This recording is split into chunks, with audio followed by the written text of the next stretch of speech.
Şəhid Şahmarlı Vüsal Mərdanoğlu. Vüsal 11 oktyabr 1996-cı ildə İmişli rayonunun Sarıxanlı kəndində dünyaya göz açıb. Uşaqlıq illərinin bir hissəsini Rusiyada keçirib.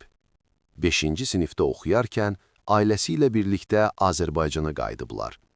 Bundan sonra onlar Bakıda yaşayıblar.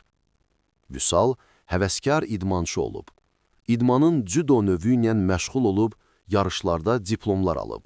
Bundan əlavə basketbol, voleybol, üzgüçülük və futbol ilə də məşğul olub. Onun hobbisi boş vaxtlarında fotoaparatla şəkillər çəkmək idi. Kiçik yaşlarından ibadət əhli idi. Vüsalın sevərək ən çox mütaliə etdiyi kitabsa Qurani Kərim idi.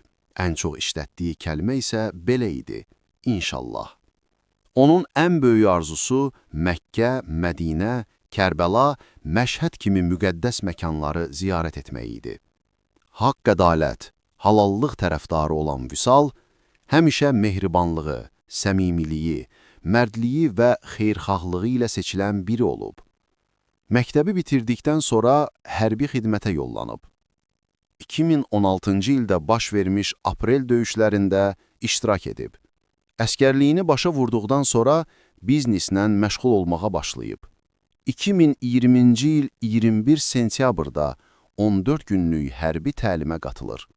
Oktyabrın 6-sından isə 2-ci Qarabağ müharibəsi çərçivəsində Füzuli istiqamətində döyüşlərdə iştirak edirdi. Vüsal 18 oktyabrda səhər saatlarında atasına zəng edərək "Füzulini aldıq, gözümüz aydın ata" deyir. Bundan 40 dəqiqə sonra isə davam edən ağır döyüşlər nəticəsində şəhadət zirvəsinə ucalıb. Anadan olduğu Sarıxanlı kəndində torpağa tapşırılıb. Subay idi. Vətən uğrunda Laçının və Füzulinin azad olunmasına görə medalları ilə təltif edilib. Ruhu şad olsun.